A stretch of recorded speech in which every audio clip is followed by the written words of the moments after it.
How do we create a drink that should taste just like biting into a fresh lime? Want to give you a deep dive in our Sharp as Attack, so let's get into it. Almost stacked it there.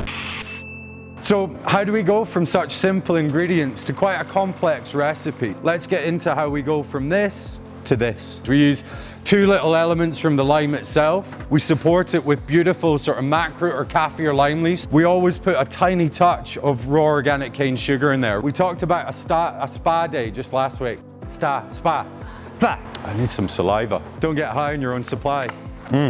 So first up, we're either getting these lovely little knobbly guys from Mexico or Brazilian limes. All these beautiful, wet, bright oils. We want that bitterness to ultimately create balance and work against the sweetness in the drink. The other element that we want is obviously getting that beautiful juice. So the juice contains fiber. It also gives us a nice, thick sort of mouthfeel. Our Sharp as Attack recipe should really just sort of be a nice primary expression of lime juice and then just fade away. Something nice, light and refreshing, again for lunchtime, for that sort of Thursday night little tipple. Second piece of the puzzle is macroot lime leaf, commonly referred to as kaffir lime leaf as well. You'll probably find this in a lot of Thai cooking. One of my favorite sort of green herbs to actually play with. We actually use kaffir lime leaf to almost give the whole drink a little bit of structure and tannin.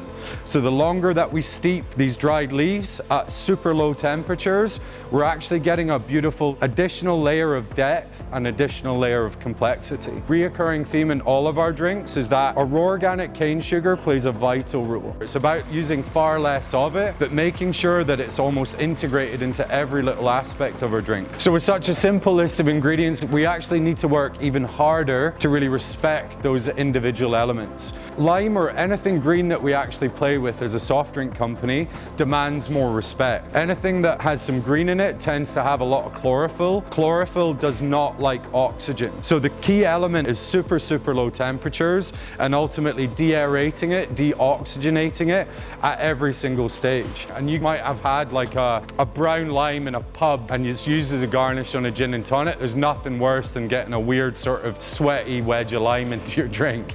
So yeah, the whole essence of our dry lime soda is like, how can we keep it bright, light, fresh as possible? Playing with that little element of bitterness. But let's actually pour some and get into it as well. Beautiful color. So when I was growing up, the only limeade on the market was sort of nuclear green. You still see a lot of them in sort of PET plastic bottles. It took us about almost 18 months to really master such a delicate ingredient. If you wanted to geek out anymore, head to our website and we'll really give you a sort of full breakdown on how we go from fruit to can. Check out some of the incredible stockists that we're working with across the country as well. See you soon. Toodles.